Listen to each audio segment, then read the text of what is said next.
Vamos a hablar hoy de la indefectibilidad de la Iglesia. Porque por una simple observación se plantea la cuestión de la indefectibilidad. Muchos católicos ven claramente que hay una ruptura entre la doctrina, la disciplina y la liturgia de la Iglesia tal como existía antes del Vaticano II y las reformas introducidas por el concilio.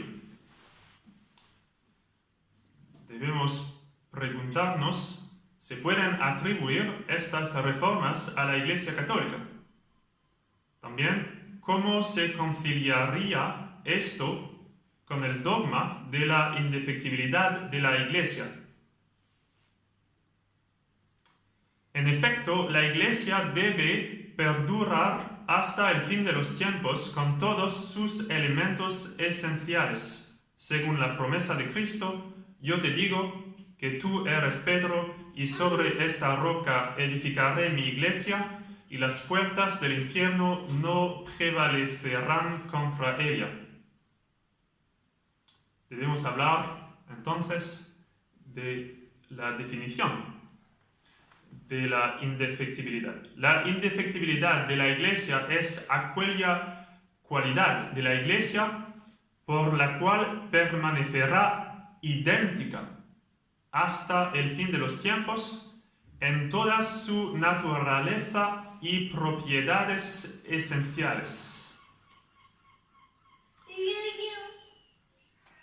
En la naturaleza, a menudo llegamos al conocimiento de la esencia de las cosas a través de sus propiedades.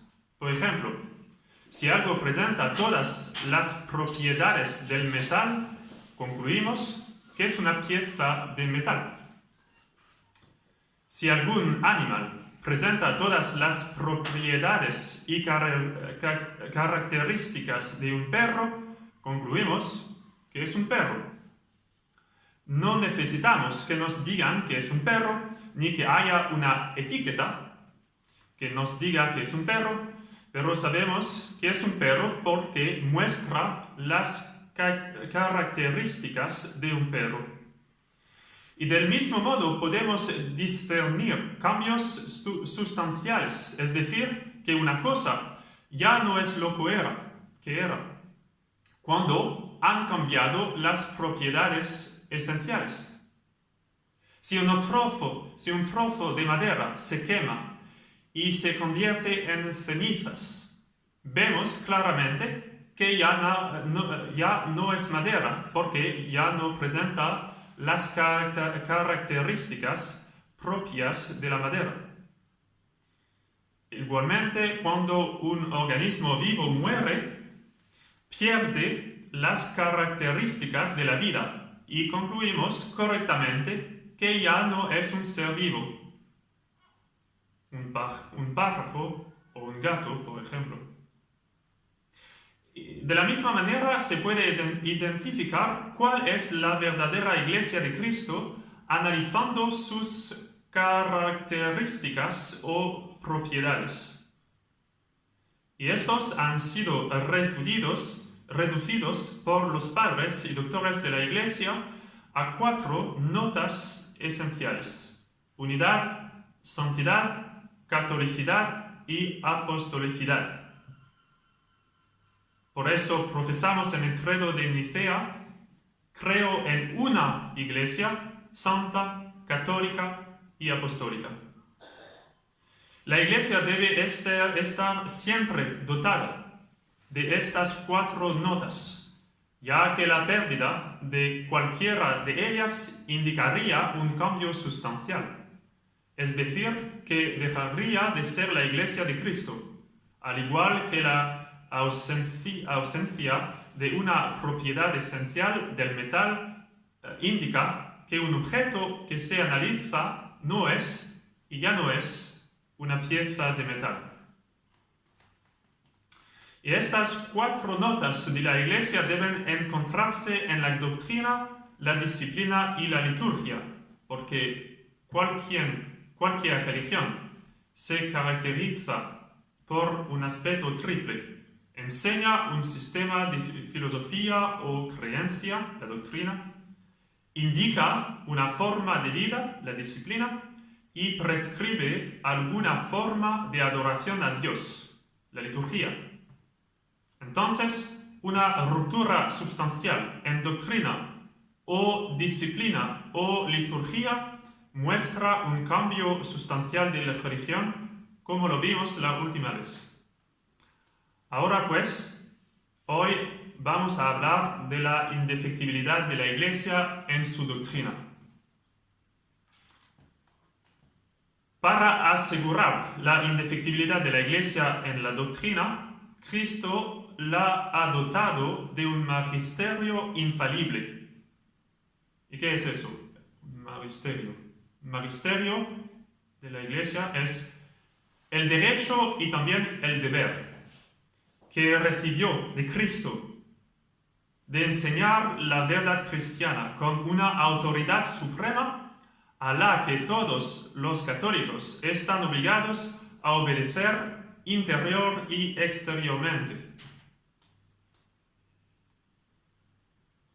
La potestad del magisterio de la Iglesia no es una potestad de revelar nuevas doctrinas, sino que es la potestad de salvaguardar el depósito de la revelación, contenido en la Sagrada Escritura y la tradición. Interpretarlo, definirlo, explicarlo. Por lo tanto, la Iglesia puede juzgar infaliblemente que tal o cual doctrina está contenida en el depósito de la revelación. También puede condenar una doctrina como contraria a ella. Ahora, ¿quién es el sujeto que ejerce esta potestad de magisterio? Es cierto que el magisterio de un obispo residente en su diócesis tiene autoridad, pero no es el magisterio de la Iglesia universal. Se puede apelarse de él a la autoridad superior del concilio ecuménico o al Papa. Este magisterio de un obispo no es infalible y no puede decirse realmente que sea el magisterio de la Iglesia. Entonces, al hablar del magisterio de la Iglesia, por tanto, nos estaremos refiriendo en adelante al magisterio supremo de la Iglesia, aquel del cual no se puede apelar, porque ha sido promulgado o confirmado por la autoridad suprema de la Iglesia, que es la autoridad del Papa.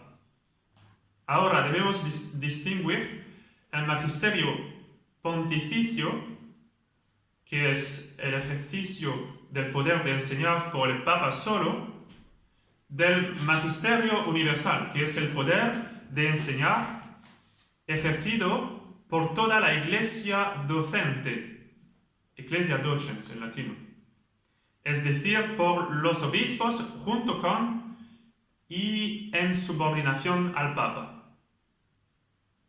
En cualquier caso, el sujeto que ejerce el poder de enseñar es la Ecclesia docens, la Iglesia docente, ya sea solo en su principio soberano e independiente, que es el Papa, o en su totalidad, el Papa junto con los obispos residenciales.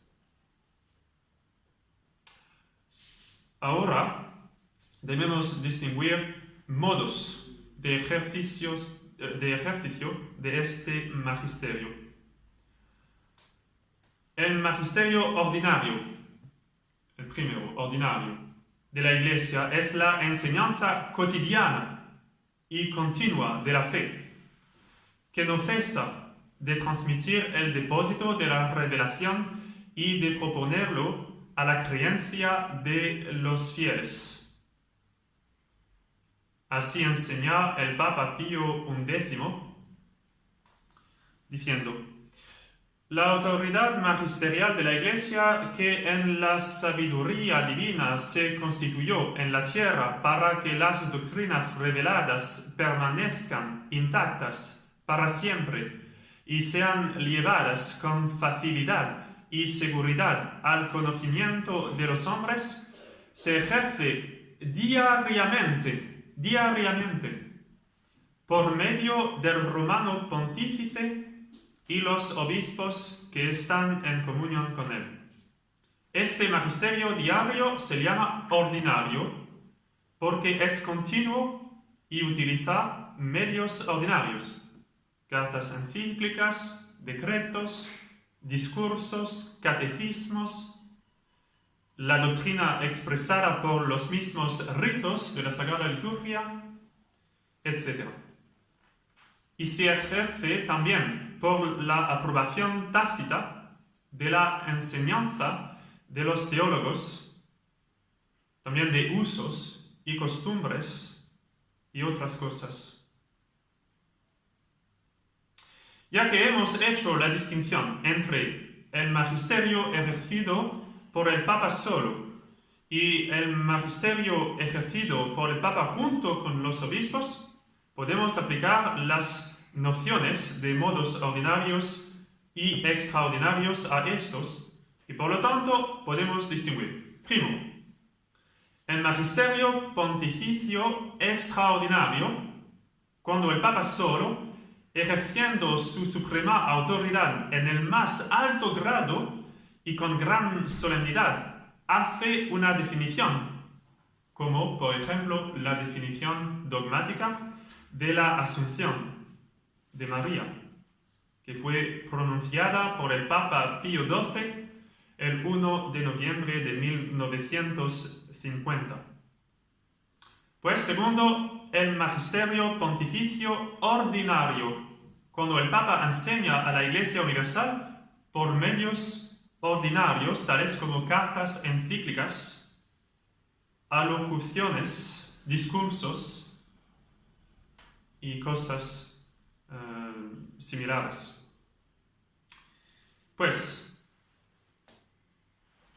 tercero, el magisterio universal extraordinario de los obispos, que son los concilios ecuménicos, cuando todos los obispos del mundo están reunidos solemnemente por la autoridad del Papa y como un solo cuerpo moral juzgan cuestiones de doctrina y disciplina para la Iglesia Universal.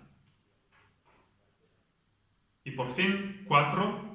El magisterio ordinario universal del Papa y de los obispos cuando están dispersos por todo el mundo y enseñan a la Iglesia con autoridad, cada obispo en su diócesis, unidos bajo la suprema autoridad del Santo Padre.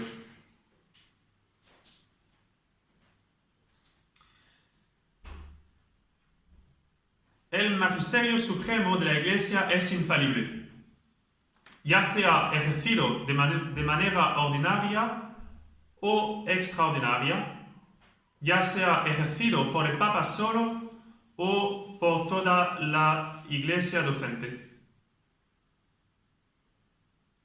El Concilio Vaticano enseña en términos muy explícitos: por la fe divina y católica deben creerse todas aquellas cosas que están contenidas en la palabra escrita de Dios y en la tradición, y las que la Iglesia propone, ya sea en un pronunciamiento solemne o en su magisterio ordinario y universal, para ser creído como divinamente revelado. Es muy claro. Ahora, vamos a hablar de los concilios ecuménicos.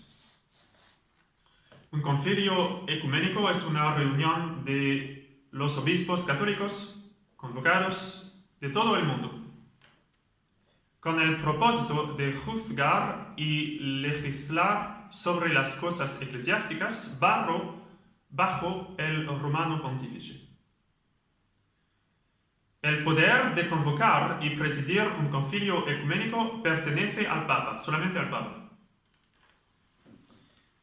Y también un concilio ecuménico necesita ser confirmado por un verdadero papa para ser vinculante para la Iglesia. Por ejemplo, el segundo concilio de Éfeso, en el siglo V, no fue confirmado por el Papa León Magno, sino que por el contrario fue rescindido por él. Y entonces nunca fue reconocido con autoridad alguna. Otro ejemplo, lo mismo ocurre con el Concilio de Basilea del siglo XV, cuyos miembros fueron excomulgados por el Papa Eugenio IV. El Concilio de Basilea se equivocó particularmente al ratificar un decreto que afirmaba la supremacía del concilio sobre el Papa, que había sido emitido por primera vez por el Concilio de Constanza. Este decreto herético nunca había sido aprobado y por lo tanto nunca se consideró parte del magisterio de la Iglesia. Los concilios ecuménicos son infalibles. Eso es evidente porque son confirmados por el Papa, que representa el poder supremo de la Iglesia docente. También es evidente que la Iglesia Católica no puede errar en la fe. Pero si un concilio ecuménico errara, toda la Iglesia sería inducida al error. Y también los padres enseñan claramente que los decretos de los concilios ecuménicos son emitidos por el Espíritu Santo. Los juicios de los concilios ecuménicos siempre se han considerado irreversibles. Y entonces, los que no siguieron la sentencia de los concilios ecuménicos fueron contados entre los herejes y los que debían ser excomulgados.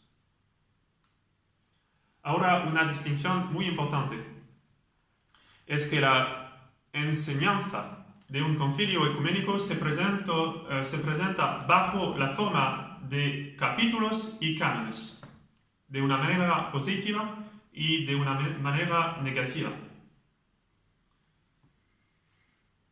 En un concilio ecuménico se proponen a los fieles tanto capítulos como cánones, por ejemplo en el concilio de Trento.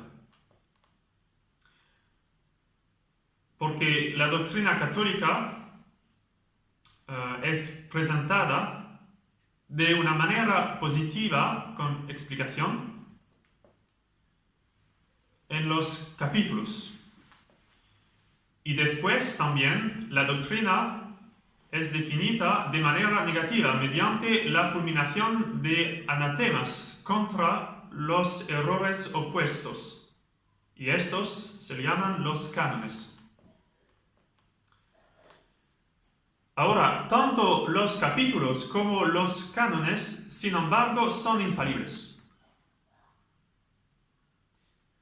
En un concilio ecuménico, lo que no se propone infaliblemente son las discusiones sostenidas durante el concilio, evidentemente, y también argumentos presentados en defensa de la doctrina propuesta y cosas dichas de paso.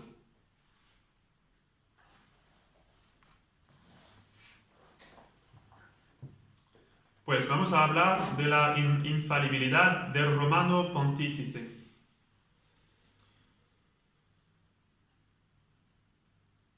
El Concilio Vaticano, en 1870, después de definir la primacía del romano pontífice sobre toda la Iglesia, definió con la Constitución Dogmática Pastor Eternus como dogma de fe católica la infalibilidad del romano pontífice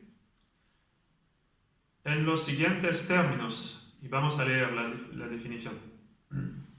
Y así nos, adheridos fielmente a la tradición recibida desde el principio de la fe cristiana, para gloria de Dios nuestro Salvador, elevación de la religión católica y salvación de los pueblos cristianos, con la aprobación del Sagrado Concilio, enseñamos que este dogma ha sido divinamente revelado, que el romano pontífice, cuando habla ex cátedra, es decir, en el ejercicio del deber de pastor y maestro de todos los cristianos en virtud de su suprema autoridad apostólica, define una doctrina de fe o la moral que ha de tener la Iglesia universal, por la divina asistencia que le prometió al bienaventurado Pedro, obra con aquella infalibilidad con que el divino Redentor quiso que su Iglesia fuera instruida en la definición de doctrinas sobre la fe y la moral.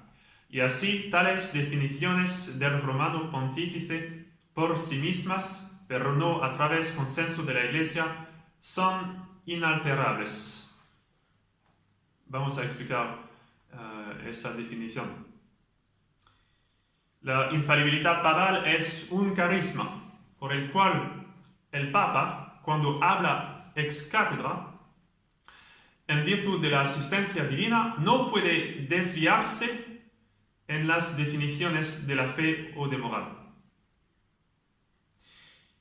El Concilio Vaticano atribuye infalibilidad al Papa cuando habla ex cátedra, y el Concilio mismo establece 4 condiciones para que una enseñanza pontificia sea considerada ex cátedra. Primo, es una declaración definitiva. Es decir, que el Papa tiene la intención de decidir para siempre una cuestión. Segundo, es una declaración del Papa hecha como pastor supremo.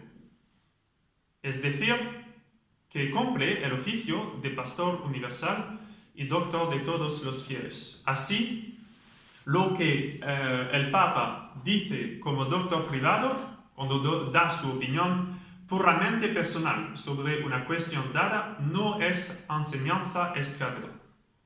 Y de hecho, ni siquiera forma parte de su magisterio. Tercero, es una declaración sobre la fe o la moral, evidentemente. 4. Es una doctrina que debe ser sostenida por la Iglesia universal. Es decir, que el Papa debe manifestar la intención de obligar a todos los fieles a un asentimiento absoluto y final.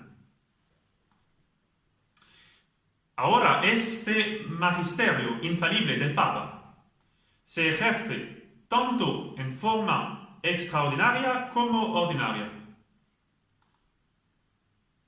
El Papa es ciertamente infalible cuando define solemnemente un dogma en presencia de cientos de obispos y miles de personas en el gran esplendor de las ceremonias papales, como lo hizo el Papa Pío XII al definir el dogma de la Asunción de Nuestra Señora. Pero tal solemnidad no se requiere en sí misma.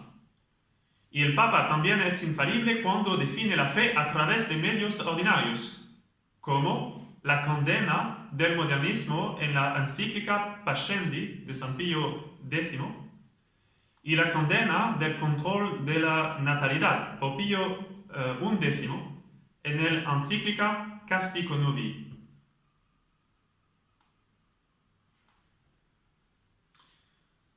Pues hay una noción muy importante que es la de la seguridad infalible.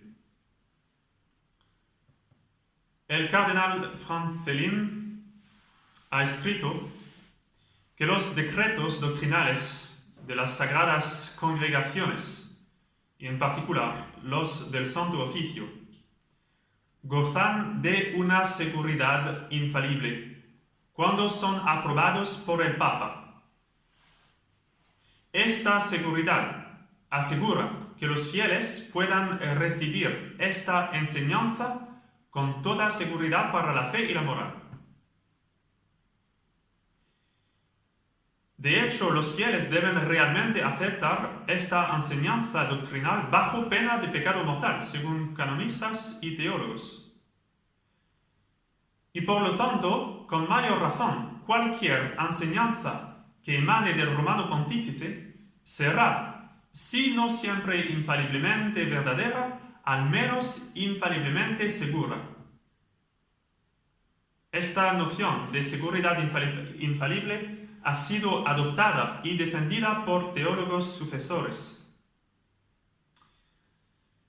Y el Papa Pío XI y también el Papa Pío XII enseñaron claramente la obligación de los católicos de asentir al magisterio simplemente auténtico, lo que no es necesariamente infalible. Hay una obligación de asentir al magisterio simplemente auténtico como la mejor manera de proteger su fe.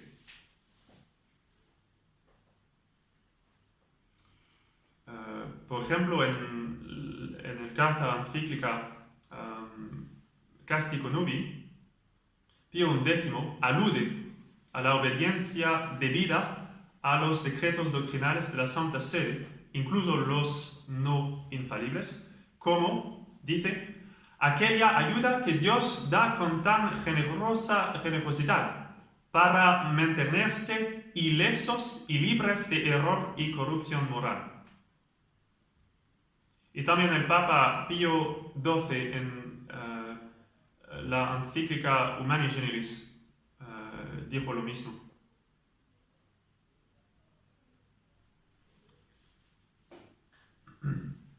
Para concluir, el romano pontífice es infalible cuando enseña en su oficio de suprema pastor sobre la fe y la moral a la Iglesia universal y de manera definitiva.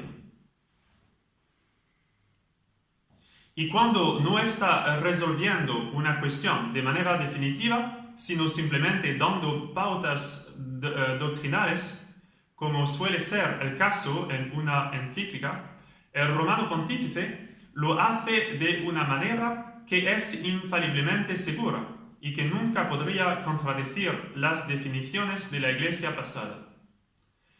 Estas directrices doctrinales deben ser observadas por asentimiento religioso, bajo pena de pecado mortal.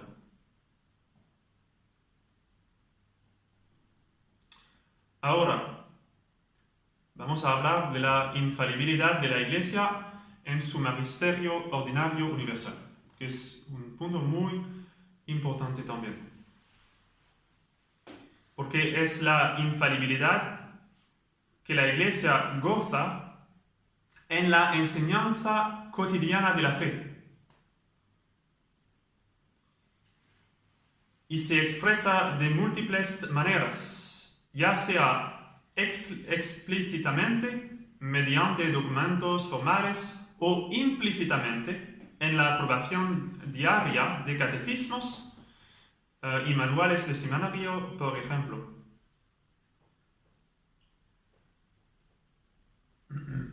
Esta noción de magisterio ordinario universal es muy útil para evaluar la crisis actual, ya que si el magisterio solemne de la Iglesia se ejerce solo ocasionalmente, el magisterio ordinario universal se ejerce diariamente.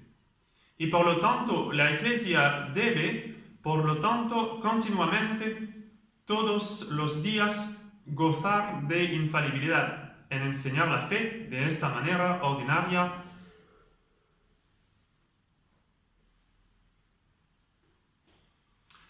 Por ejemplo, la doctrina católica sobre los ángeles custodios es una doctrina que nunca ha sido objeto de una definición solemne, pero que, sin embargo, ha sido enseñada por la Iglesia en su enseñanza universal. También la mayoría de las enseñanzas morales tampoco han sido nunca objeto de definiciones solemnes, pero la Iglesia propone estas enseñanzas infaliblemente y en todas partes a través de catecismos, cartas, sermones y otros medios ordinarios.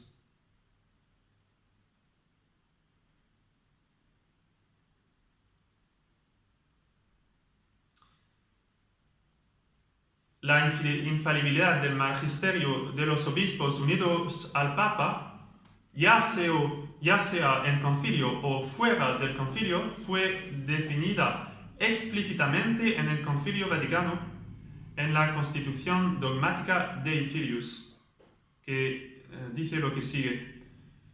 Por la fe divina y católica deben creerse todas aquellas cosas que están contenidas en la palabra escrita de Dios y en la tradición, y las que la Iglesia propone, ya sea en un pronunciamiento solemne o en su magisterio ordinario y universal, para ser creído como divinamente revelado.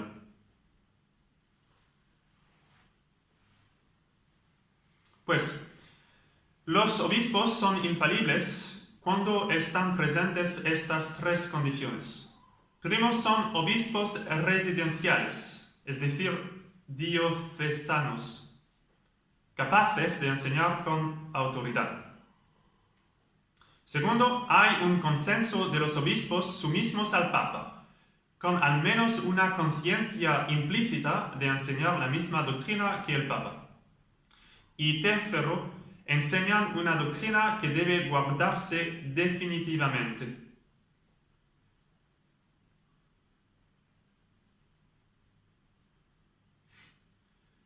Los teólogos coinciden en que el ejercicio del magisterio ordinario universal es muy frecuente.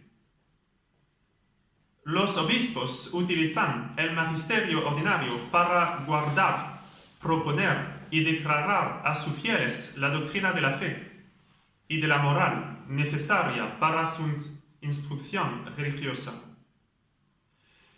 Ejercen así este magisterio cuando prescriben símbolos y profesiones de fe, cuando condenan graves errores contra la fe y la moral que se manifiestan a lo largo de los siglos, cuando obligan a los fieles a aceptar las definiciones de los concilios y de los soberanos pontífices, etcétera, etcétera.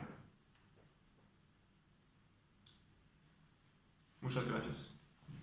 Es el fin de